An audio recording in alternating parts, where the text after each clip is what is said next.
As we continue this study in Halt, how to make better decisions, Halt. When you're hungry, when you're angry, when you're lonely, when you're tired, we want to deal with loneliness today. And there's been several studies that came out recently that underlines the danger of loneliness. They studied fish in an aquarium that were normally mild-mannered and easygoing, but they found that when these fish in the aquarium are lonely, they become hostile. They bite other fish and they try to bite their caretakers, human caretakers.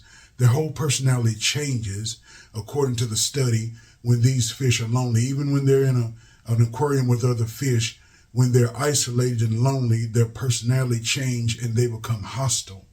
Another study looked at the difference between animals that live in a community and animals that are solitary, that kind of roam and do things on their own. And the study showed that animals that live in a community live much longer than animals that are solitary, or animals that are that operate on their own.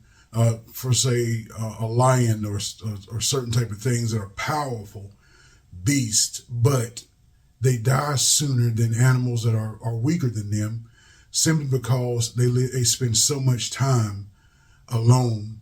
And loneliness is a real threat to your well-being. And as you make decisions in life, there are times when you need to pause, when you need to halt, when you need to take a deep breath and say, I might not need to be making this decision right now.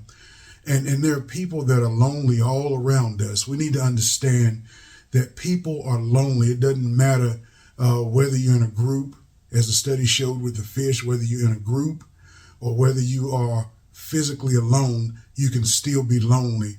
Before I got saved, I was very lonely. I had a lot of friends. I was always with someone, but God was conditioning my heart for salvation. And so I could be in the middle of a crowd and be lonely. And so you don't necessarily know when a person is lonely. You don't necessarily know when a person is going through a time of loneliness, because we've learned to adapt and pretend. The Platters had a song, I believe it was in 1955, called The Great Pretender. I'm the great pretender, pretending that I'm doing well. My need is such, I pretend too much. I'm lonely, but no one can tell. That song tells us that, people become very good at pretending that they're not lonely. The song, he said, I'm lonely, but no one can tell. That's why we have to be more patient with people around us, because we don't know what stage they're in. And that's why we have to minister to ourselves, get whatever help we may need, because we need to understand that when we're lonely, it's not necessarily something that you've done wrong, and it's not necessarily something that is punishment, but loneliness comes and happens. Now, there's a good time of loneliness. There's a time when you need to get away from folks, turn off social media, turn off the TV, whatever it might be, and spend time with God. That's a beautiful time, but we're not talking about that moment. We're not talking about meditation. We're talking about times in life when you're going through loneliness or lonely times, or you feel isolated, and that's not a good time to be making decisions. And you need to understand that you can be married, you can belong to a group of family or whatever the case might be, and you can still be one of the loneliest people on the planet.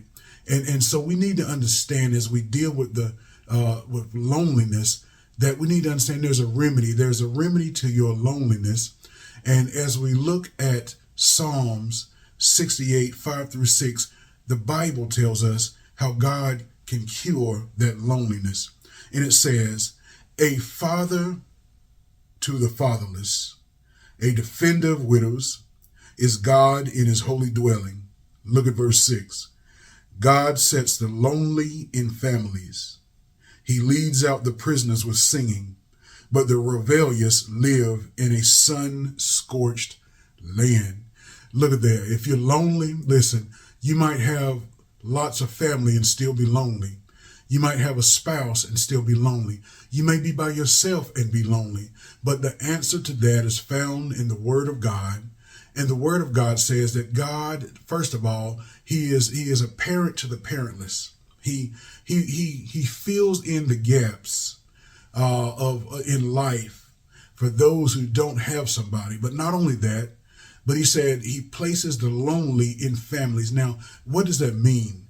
Does that mean that He places you with people that are kin to you? Not always.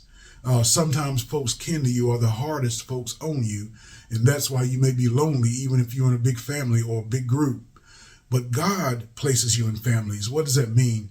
That means God will place you in a group of people who will support you, who will nourish you, who will be there for you, who will truly be your team. Your family may not truly be your team. Your spouse may not truly be your team. Those that on your job, they may not truly be your team.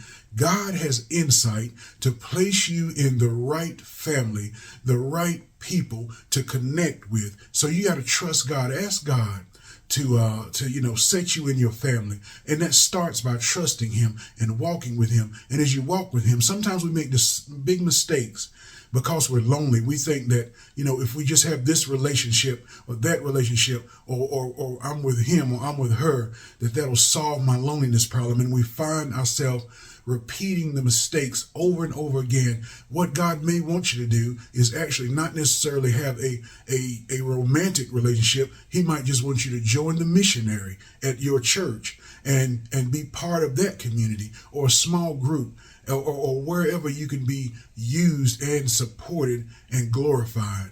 So when you are lonely, halt and ask God to place you in a family of people who will support you, not necessarily tell you you're right.